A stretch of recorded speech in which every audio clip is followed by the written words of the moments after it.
चलो एक चीज जल्दी से नोट कर लेंगे, स्ट्रक्चर ऑफ प्रोटीन्स, ताकि हमारा टॉपिक खत्म हो जाएगा। स्ट्रक्चर ऑफ प्रोटीन समझ तभी आएगा जो तुम्हें बस वो एक जो सीक्वेंस है वो तुम्हें याद है। अगर RCH NH seal bond OCH RNH ये अगर याद है तो फिर कोई दिक्कत नहीं आनी समझने में इसमें, ठीक है ना। स्ट्रक्चर ऑफ प्रोटीन, इसको हम चार क्लासेस में स्टडी करते हैं। क्लियर, स्ट्रक्चर ऑफ प्रोटीन्स को हम चार क्लासेस में स्टडी करते हैं। एक होता है प्राइमरी स्ट्रक्चर, एक होता है सेकेंडरी, एक फिर टर्शरी, फिर क्वाटरनरी।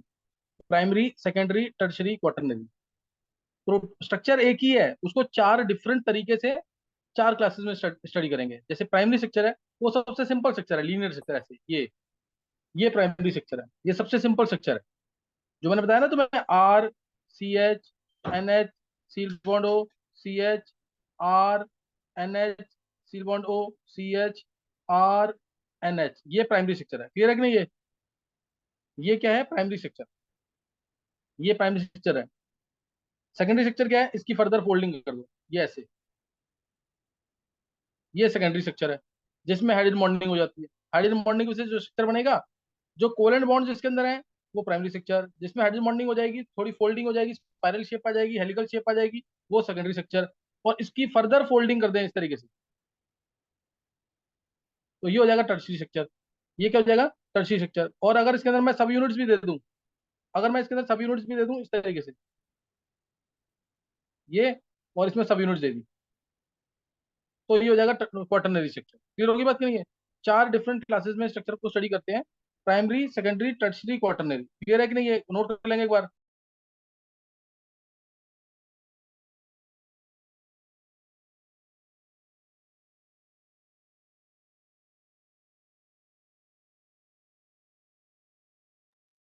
हाँ, नोट कर लिए, primary, secondary, tertiary, quaternary. Yes sir. तो यस ये सर। चार स्ट्रक्चर, ये एक ही है, ध्यान रखना चाहिए इसका। स्ट्रक्चर पहले में क्या है? सिर्फ कोवेलेंट बॉन्ड्स है, कुछ पॉइंट पे डाइसल्फाइड भेजेंगे। दूसरा क्या है? सेकेंडरी स्ट्रक्चर, इसको थोड़ा कम्प्लेक्स कर दिया, इसमें हाइड्रोजन बॉन्डिंग आ जाती है। हाइड्रोजन बॉन्डिंग दो तरीके से आती है, एक इंट्रामोलकुलर और इंटरमोलकुलर, इसलिए स्ट्रक्चर दो तरीके का है। कौन सा? अल्फा हेलिक्स और बीटा प्लेटेड। टर्शियरी स्ट्रक्चर में डिटेल करनी नहीं है, थ्री डायमेंशनल स्ट्रक्चर है ये। क्वाटरनरी स्ट्रक्चर में डिटेल करनी नहीं है ना, टर्शियरी और क्वाटरनरी स्ट्रक्चर में कोई डिटेल नहीं करनी है। तो अब नोट करेंगे प्राइमरी स्ट्रक्चर पहले।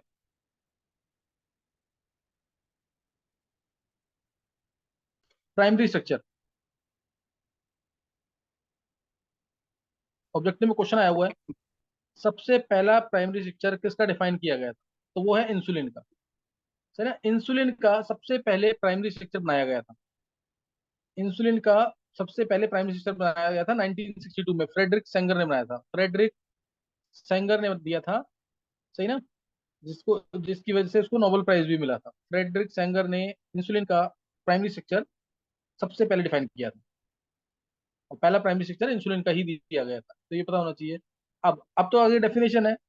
प्राइमरी स्ट्रक्चर मैंने बोला, the sequence in which various amino acids are linked to one another in a protein. The sequence in which various amino acids are linked to one another in a protein. Line याद रख लो, important line है। The sequence in which various amino acid, जैसे ये कोई भी ले सकते हैं, वेल, एला, GLY, हिस्टिडीन, ल्यूसिन, ग्लू, इस तरीके से रिपीट भी हो सकते हैं। ऐसा नहीं कि 20 है तो 20 ही रहेंगे, ग्लाई आ सकता है 10 बार, हिस्टिडीन आ सकता है 20 बार, कुछ भी हो सकता है ऐसे। तो ये प्राइमरी स्ट्रक्चर है। The sequence in which various amino acids are linked to one another in a protein gives the primary structure of protein. और कौन से फोर्सेज होते हैं? ये ऑब्जेक्टिव स्कूल में भी क्वेश्चन आता है। Forces which stabilise primary structure, क्या बोलोगे answer? Forces which stabilise primary structure, क्या आंसर देंगे? बोलो। Hydrogen bonding. Covalent bonds with disulphide bridging, ये ऑब्जेक्टिव का क्वेश्चन आता है। Covalent bonds plus disulphide bridging. Clear है? Covalent bonds plus disulphide bridging. Clear है कि नहीं? ये यस सर। है ना, covalent bonds plus disulphide bridging. these forces stabilize the these forces stabilize the primary structure of protein. सही ना, primary structure को ये स्टेबलाइज करेंगे, तो ये नोट कर लेंगे। अब प्राइमरी स्ट्रक्चर पहला जो है, प्राइमरी स्ट्रक्चर पहला जो है इंसुलिन का दिया गया था, ये तुम्हें पता है। प्राइमरी स्ट्रक्चर के एक भी अमीनो एसिड के में अगर चेंज आ जाता है, प्राइमरी स्ट्रक्चर के सीक्वेंस के अंदर एक भी अमीनो एसिड में चेंज आ जाता है, जैसे अगर मैं बात करूं हीमोग्लोबिन की, हीमोग्लोबिन हीमोग्लोबिन जो नॉर्मल हीमोग्लोबिन है, इसके अंदर अगर सीक्वेंस चल रहा है ऐसे, जैसे वेलिन आ गया, हिस्टिडीन आ गया, ल्यूसीन आ गया, थ्रियोनिन आ गया, यही चलता है ऐसे सीक्वेंस इसका, थ्रियोनिन आ गया, फिर इसके बाद प्रोलीन आ गया, जैसे प्रोलीन आ गया, ग्लूटामिक एसिड आ गया, फिर ग्लूटामिक एसिड आ गया, इस तरह से चल रहा है। मान लो अब जो अब डिसीज हीमोग्लोबिन है, या सिकल सेल हीमोग्लोबिन है, या सिकल सेल हीमोग्लोबिन दूसरा, सिकल सेल हीमोग्लोबिन, जिसे डिसीज हीमोग्लोबिन कहते हैं। पहले इसमें वेलिन ही आया, फिर हिस्टिडीन आया, फिर ल्यूसीन आया, जैसे चल रहा सीक्वेंस, फिर थ्रियोनिन आया, फिर प्रोलीन आया, सब कुछ सही चल रहा है। अब ग्लूटामिक एसिड की जगह सपोज वेलिन आ गया,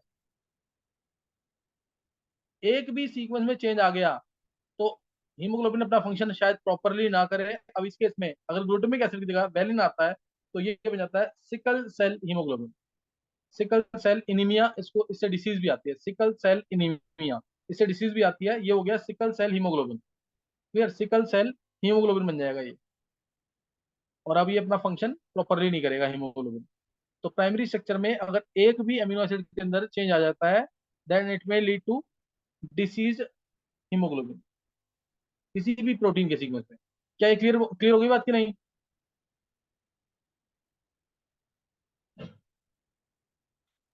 Yes, sir. चलो नेक्स्ट नोट करना है सेकेंडरी स्ट्रक्चर अब।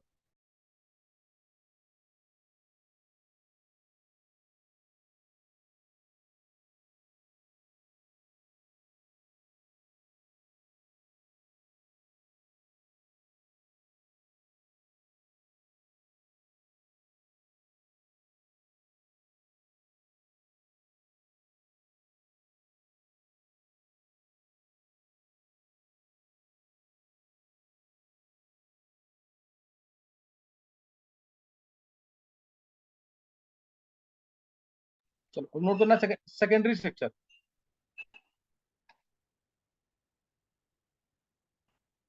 बता अगर अगर कुछ ध्यान है तो, सेकेंडरी स्ट्रक्चर कौन से बॉन्ड्स की वजह से आता है?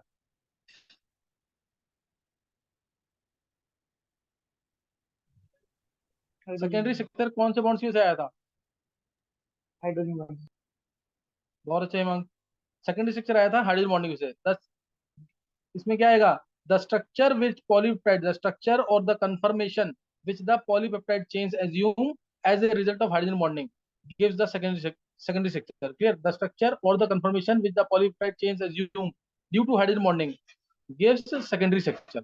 लाइन याद रखना है, the structure or conformation which the polypeptide chains assume due to hydrogen bonding gives secondary structure। और हाइड्रोजन बॉन्डिंग दो तरीके की है, इसलिए स्ट्रक्चर भी दो तरीके का है, अल्फा हेलिक्स, बीटा प्लेटेड, जिसको बीटा शीट स्ट्रक्चर भी कहते हैं। Beta pleated structure, beta sheet structure, beta structure, कोई भी नाम बोल सकते हो इसमें। अल्फा हेलिक्स, अल्फा हेलिक्स जो है इसके अंदर आर ग्रुप होता है लार्ज, इसमें आर ग्रुप छोटा है ना, आर ग्रुप छोटा है और आर ग्रुप इसमें क्या है, लार्ज है। बात समझ आ रही है कि नहीं है? सही है, तो ये तुम्हें पता होना चाहिए। इसके अंदर जो पॉलीपेप्टाइड चेन है अल्फा हेलिक्स के अंदर, अल्फा हेलिक्स के अंदर polypeptide chain they coil up and give spherical shape. Polypeptide chains coil up in helical shape, और इसके अंदर polypeptide chains lie side by side. ये क्लियर हो रही बात की नहीं है? स्ट्रक्चर बनाऊंगा तो और क्लियर होगा, लेकिन ये बात याद रखना, डिफरेंस आता है अल्फा हेलिक्स और बीटा प्लेटेड के अंदर, है ना। अल्फा हेलिक्स और बीटा प्लेटेड में डिफरेंस आता है। इसमें एग्जांपल मायोसिन इन मसल्स है, केराटिन इन हेयर है, और इसके अंदर सिल्क सिल्क प्रोटीन फाइब्रोइन,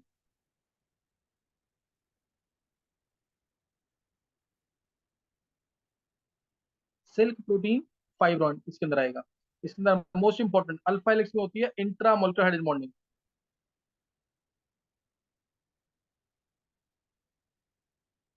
इसके अगर तुम्हारे पास नोट्स हैं तो शायद बहुत सारे रेफरेंस दे रखे होंगे। नोट्स है किसी के पास अभी? Yes sir. नोट्स में है, देखिए एक बार हिमांग। हाँ सर दिए हैं, 7 दिए हैं। हाँ, 6-7 डिफरेंस दिए होंगे, मैंने मेन डिफरेंस बता दिए यहाँ पे।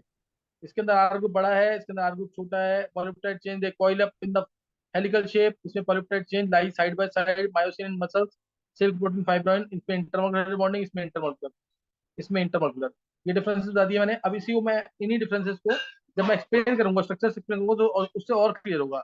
जैसे अल्फा हेलिक्स स्ट्रक्चर है,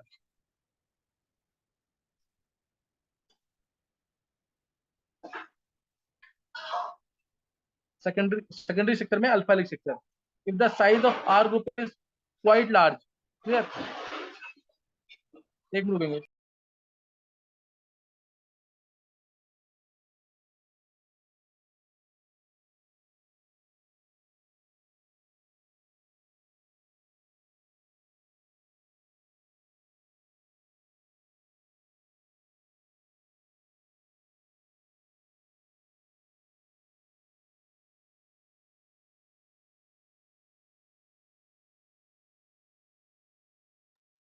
देखो, अल्फा हेलिक्स स्ट्रक्चर जो है, अल्फा हेलिक्स स्ट्रक्चर इसके अंदर क्या है? अगर पहले तो लिखेंगे, if the size of R group is quite large, if size of R group is quite large, then intra molecular hydrogen bond, intra molecular hydrogen bond बनेंगे इस तरीके से। Then intra molecular hydrogen bonds are formed at various points in polypeptide chain. किसके बीच में बनेंगे? जैसे ये चल रही है ना चेन, ध्यान देना एक बार, R C H N H सील bond O C H R N H सील bond O C H R N H, ये ऐसे है। तो इसमें क्या है? सी डबल बॉन्ड ओ पहला amino acid, C double bond O पहला अमीनो एसिड है। एनएच होगा, एनएच जो होगा ना वो फोर्थ अमीनो एसिड का होगा। इन दोनों के बीच में क्या होगी? Intermolecular hydrogen bonding.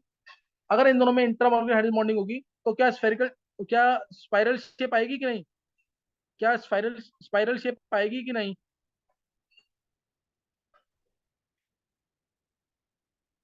Yes sir. Spiral shape आएगी यस। ना? तो यही बोल रहा हूँ मैं, इस तरीके से कुछ होगी स्पाइरल शेप, ये ऐसे स्पाइरल शेप आ जाती है, ये ऐसे इस तरीके से,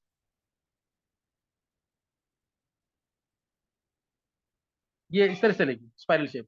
जैसे सी डबल बॉन्ड ओ पहले अमीनो एसिड का है, तो NH होगा फोर्थ अमीनो एसिड का। इन दोनों के बीच में होगी हाइड्रोजन बॉन्डिंग। NH दूसरे का है, तो पांचवें का होगा सील बॉन्ड हो, तो पांचवें का क्या होगा? सील बॉन्ड हो, और इनमें क्या हो जाएगी? Intermolecular hydrogen bonding. क्या ये बात समझ आ गई है? क्या ये समझ आ गया है? बहुत बहुत ध्यान से करना, नहीं तो पढ़ोगे, स्पेशली नॉन मेडिकल वाले बच्चे। मेडिकल वालों को तो बहुत ढंग से आता होगा इसकी थ्योरी। ये मतलब ऐसे कर लेना कि अभी रिवाइज कर लो इसको, बाद में करने के बाद लर्न करके मतलब भेज देना मैसेज, नहीं तो ये समझ नहीं आता, बाद में दिक्कत आएगी तुम्हें। If the size of R group is quite large, then intramolecular hydrogen bonds are formed in between CO group of first amino acid with NH group of fourth amino acid. And NH group, अगर बस ये इतना ही लिखना तुम्हें, giving spiral shape to the polypeptide chain. If size of R group is quite large, then intramolecular hydrogen bonds are formed in between NH group of first amino acid with CO group of fourth amino acid, or vice versa, and a spiral shape is formed and a helical shape is given to the polypeptide chain due to hydrogen bonding. और folding ऐसे होती है कि एक ring के अंदर, क्या तुम्हें ये एक रिंग दिख रही है ये वाली? क्या ये एक रिंग दिख रही है वाली, जैसे बेंजीन रिंग होती है, ये रिंग दिख रही है कि नहीं? यस। इस एक रिंग के, हाँ, इस एक रिंग, जैसे बेंजीन कितने मेंबर की रिंग है? 6। हाँ, बेंजीन 6 मेंबर गया ना। इस इसकी एक रिंग में 13 मेंबर होते हैं, इसकी एक रिंग में 13 मेंबर होते हैं। और इसकी एक टर्न में, ये एक टर्न दिख रहा है ना, ये टर्न देखो, ये वाली टर्न पूरी, एक रिंग में 13 मेंबर, और एक टर्न के अंदर 3.6 अमीनो एसिड्स होते हैं अप्रोक्सीमेटली, 3.6 अमीनो एसिड्स होते हैं अप्रोक्सीमेटली, इसलिए इसको 3.6 13 हेलिक्स भी कहते हैं। इसलिए इसको 3.6 13 हेलिक्स भी कहते हैं। क्या क्लियर हो गया?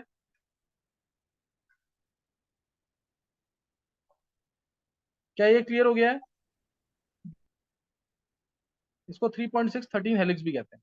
तो ये पूछते हैं question, why alpha helix is also called as 3.6 amino 13 helix, तो ये लाइन याद कर लेना, because in one turn we have approximately 3.6 amino acids and a 13 membered ring is formed due to hydrogen bonding. Exact होनी चाहिए line से, in one turn we have 3.6 amino acids and a 13 membered ring is formed due to hydrogen bonding. Therefore alpha helix is also known as 3.6 13 helix. क्या clear हो गया है?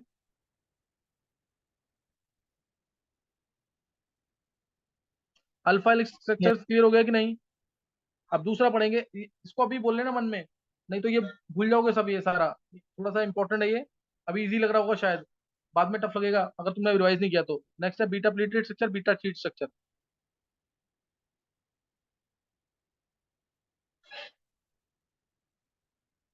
Beta pleated structure, beta sheet structure, है ना, beta pleated structure या beta sheet structure. ये क्या होता है मैंने तुम्हें बता दिया, इसके अंदर एक तो आर ग्रुप छोटा होता है इसके अंदर, दूसरा जो हाइड्रोजन बॉन्डिंग होगी वो इंटरमोलिकुलर होगी।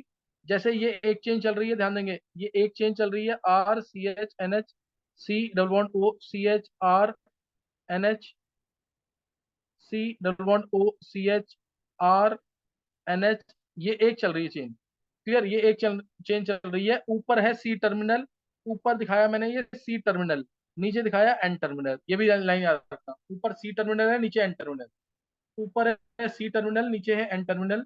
फिर ये दूसरी चेन आ गई, यहाँ ये आ गई दूसरी chain, R C H N H C bond O C H R N H C bond O C H R N H, ये ऐसे दूसरी चेन चल रही है, एक चेन है ये दूसरी चेन है, इसमें क्या होगी हाइड्रोजन बॉन्डिंग, इस तरीके से यहाँ पे ये आ गई हाइड्रोजन बॉन्डिंग, सी बॉन्ड ओ की एनएच के साथ, सी डबल बॉन्ड ओ की एनएच के साथ, ये हाइड्रोजन बॉन्डिंग होगी, ऐसे इसके भी एनएच के साथ, इसकी भी एनएच के साथ, इस तरह से ये एक शीट बन जाएगी ऐसे कि नहीं, ये एक शीट बन जाएगी ऐसे कि नहीं?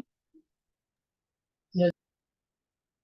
इसमें क्या बोलेंगे, in this intermolecular hydrogen bonds are formed in between various polypeptide chains which gives a sheet like structure, which gives a sheet like structure to the polypeptide chain. Then various sheets formed, they are kept over or they are stacked over one another, giving complete beta pleated structure, giving complete beta pleated structure। Clear हुआ कि नहीं? एक बार repeat करो पूरा। मैं दोबारा बोल देता हूँ, इसके अंदर हम क्या करते हैं, बहुत सारी पॉलीपेप्टाइड चेन्स होती हैं, उनके बीच में बनते हैं इंटरमोलिकुलर हाइड्रोजन बॉन्ड, उनके बीच में बनता है इंटरमोलिकुलर हाइड्रोजन बॉन्ड, तो उससे एक शीट बन जाएगी। ऐसे बहुत सारी शीट्स बनती हैं, ऐसे बहुत सारी शीट्स बनती है इंटरमोलिकुलर हाइड्रोजन बॉन्डिंग की वजह से, फिर हम एक के ऊपर एक जैसे पेजेस ऑफ ए बुक होते हैं ना, उस तरह से शीट्स को रख देंगे, this gives complete beta pleated structure. Clear हुआ कि नहीं? अब Yes. एक बार सुन लो दोबारा, इजी है line, in this very in this intermolecular hydrogen bonds are formed in between various polypeptide chains which gives a sheet like structure to the polypeptide chains. Then various sheets they are formed, they are kept over one another like pages of a book, this gives complete beta plated structure। क्या clear हो गया?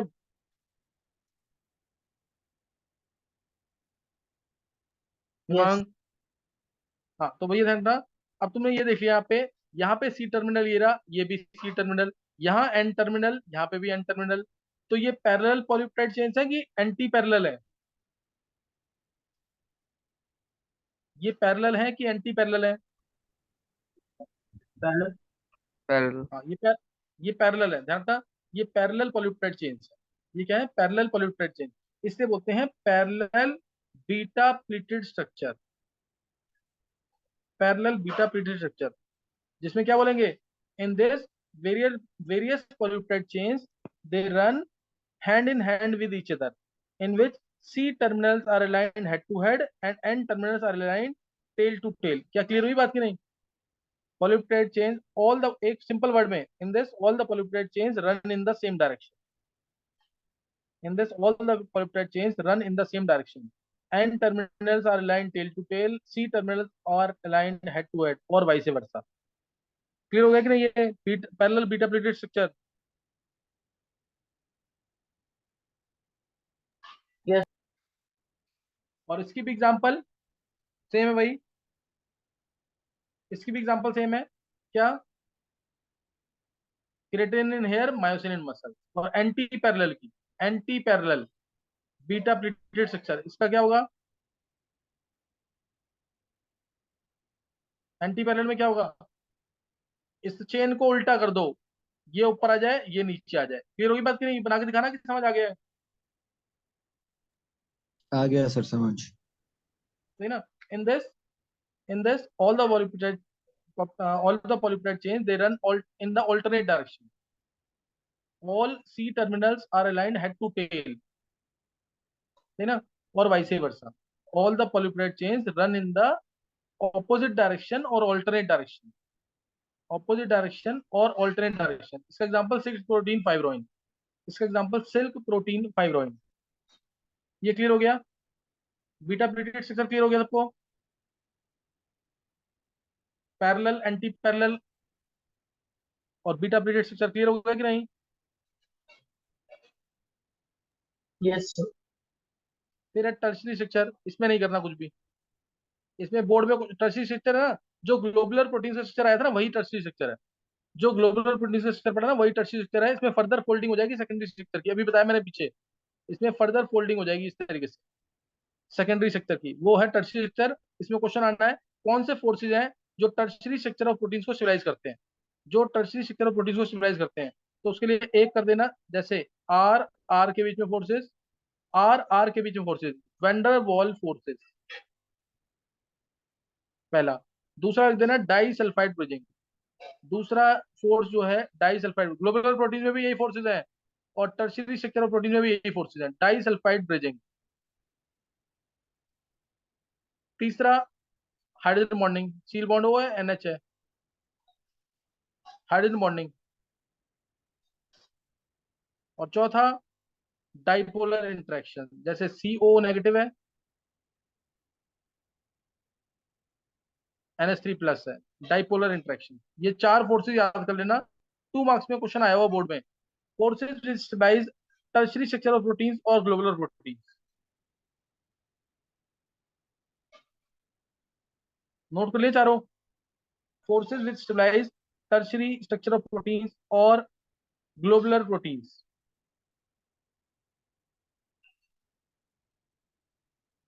ये further folding होता है secondary structure का।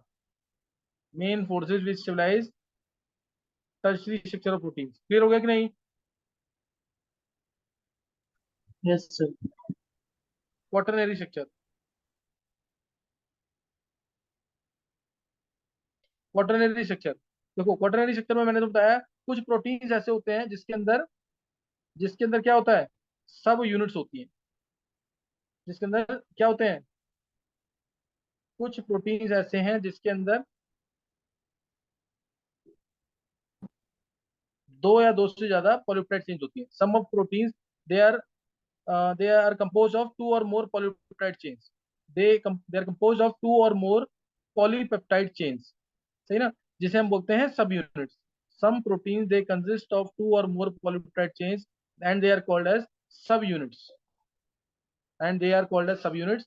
और इनका spatial arrangement करना, इसका स्पेस में अरेंजमेंट, इनका spatial arrangement of subunits with respect to each other.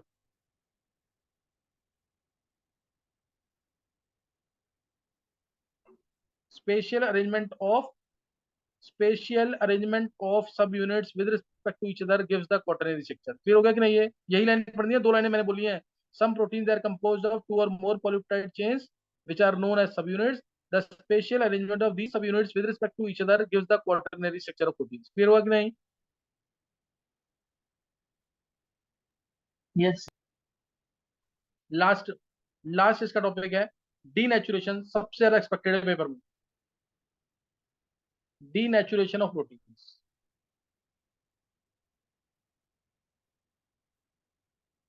Denaturation of protein, denaturation नाम से भी लग रहा है प्रोटीन अपनी बायोलॉजिकल एक्टिविटी या यूनिक 3D स्ट्रक्चर है उसका, उसको लूज कर देगा।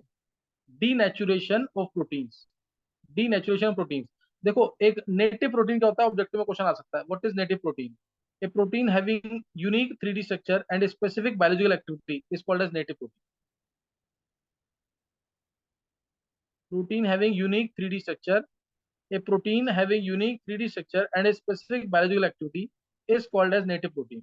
Protein having unique 3D structure and a specific biological activity is called as native protein. When this native protein is subjected to change in, when this native protein is subjected to change in pH or temperature, when this native protein is subjected to change in pH or temperature, then biological activity of this native protein is lost. Then biological activity of this native protein is lost. Then biological activity of this native protein is lost. Actual में होता क्या है, globular protein जो है convert हो जाते हैं fibrous protein में। ग्लोबुलर प्रोटीन जो है वो कन्वर्ट हो जाते हैं फाइब्रस प्रोटीन के अंदर। जैसे मैं एक एग्जांपल दे रहा हूँ, उससे और क्लियर हो जाएगा, इससे और क्लियर हो जाएगा। जैसे एग, एग जो रॉ एग है, इनिशियली उसके अंदर लिक्विड क्या होगा, पानी में सॉल्युबल होगा कि नहीं? इनिशियली उसके अंदर जो फ्लूइड है वो पानी में सॉल्युबल है कि नहीं? Yes. बोलो।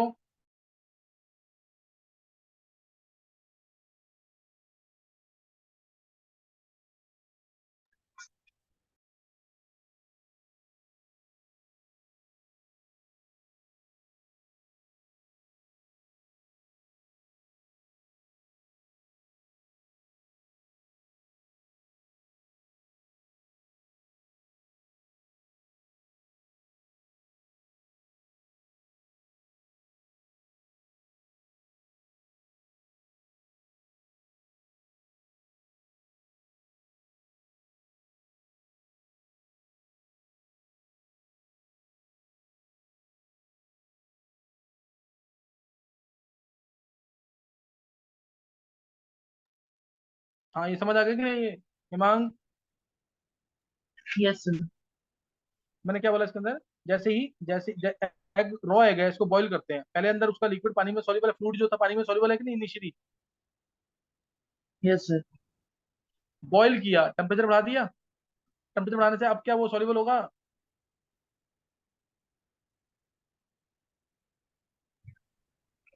No, sir. वो हार्ड हो जाएगा ना अब, Yes, sir. है ना? जो वाटर है उसके अंदर से क्या हो जाएगा, वो लॉस्ट हो जाएगा। ग्लोबल प्रोटीन कन्वर्ट हो गया किसमें, फाइब्रस प्रोटीन। वाटर जो प्रेजेंट होता है ग्लोबल प्रोटीन में, that will be lost. Global protein is converted into fibrous protein, soluble part is converted into insoluble part.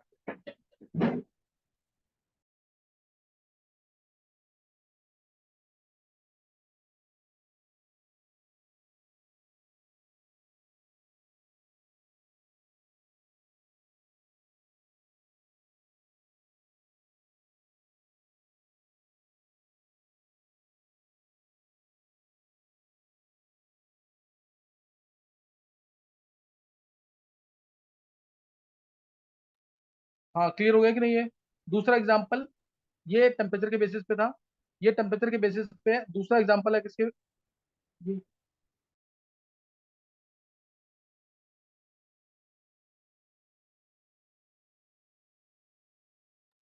दूसरा एग्जांपल है कर्डलिंग ऑफ मिल्क। मिल्क है, इसके अंदर अगर लेमन डाल देते हैं, यानी पीएच चेंज किया, लेमन डाल दिया यानी पीएच चेंज कर दिया, क्या बन गया, कर्ड। पीएच चेंज हो गया ना तो कर्ड बन गया। तो अब इनिशियली मिल्क क्या है, वाटर सॉल्युबल यानी ग्लोबुलर प्रोटीन है, और जैसे ही कर्ड बन गया अब ये इनसॉल्युबल है वाटर के अंदर, ये बन गया फाइब्रस प्रोटीन। क्या ये बात समझ आ गई कि नहीं? When a native protein is subjected to change in pH और temperature, then biological activity is lost. Soluble part of protein is converted into water insoluble part. That is, globular proteins are converted into fibrous protein. और ऐसा करने से primary structure जो है, primary structure जो है वो सिर्फ बच जाता है, सेकेंडरी, टर्शरी और higher structure they are disturbed, they are destroyed, they are disrupted. Reason, क्योंकि अंदर उनके अंदर थोड़े वीक फोर्सेज होते हैं जैसे हाइड्रोजन बॉन्डिंग, लेकिन प्राइमरी स्ट्रक्चर में सिर्फ क्या है, कोवेलेंट बॉन्डिंग। क्या ये बातें समझ आ गई सारी डीनेचुरेशन के अंदर? Yes.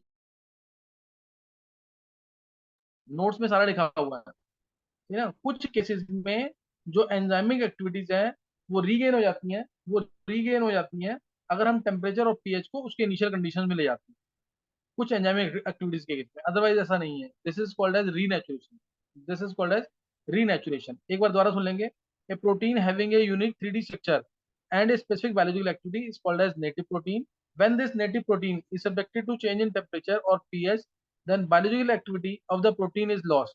Globular proteins, they are converted into fibrous proteins. Water soluble part is converted into water insoluble part. Higher structures are destroyed, but primary structure remains intact. Higher structures खत्म हो जाते हैं, but primary structure remains intact. Example इसका curdling of milk, boiling of egg white. सही ना, boiling of egg white, temperature change किया. In case of some enzymatic activities, there is renaturation. उस case में क्या होता है, renaturation होता है. If temperature and pH are brought back to the initial conditions. क्या क्लियर हो गया टॉपिक पूरा? इसको पढ़ लेना जरूर जो मैंने बताया अभी. ये बहुत इंपॉर्टेंट लगता है ना, नहीं तो फिर बाद में समझ नहीं आएगा अगर नहीं पढ़ा तुमने अभी. क्या क्लियर हो गया है? Yes, sir. Yes, sir. चलो तुम लोग अब यहाँ तक कर लेना जरूर. अब इसमें मेरे को नया टॉपिक जो स्टार्ट करना है वो है न्यूक्लिक एसिड. बड़ा टॉपिक वो है न्यूक्लिक एसिड. बड़ा मतलब ज्यादा से ज्यादा 1.5 से 2 घंटे का न्यूक्लिक एसिड रह गया. और इसके अलावा छोटा सा टॉपिक है 10 मिनट 15 मिनट का, एंजाइम्स और ऐसे ही वाइटामिन. तो ये चैप्टर खत्म हो जाएगा. मेन 2 टॉपिक जो है एडवांस के वो खत्म हो चुके हैं, तो उसको पढ़ जरूर लेना. प्रोटीन्स को भी नेक्स्ट टेस्ट जो है तुम्हारा हो सकता है काइनेटिक सरफेस का दोबारा हो, और या फिर बायोमोलिक्यूल्स और पॉलीमर्स होगा. बायोमोलिक्यूल्स और पॉलीमर्स सर इस वेडनेसडे होगा, अगले वेडनेसडे होगा जो टेस्ट होगा. इस वेडनेसडे तो वो बोला हुआ ना, क्या कहते हैं 6 चैप्टर वाला. वो पूरा टेस्ट. हाँ हाँ. ओके.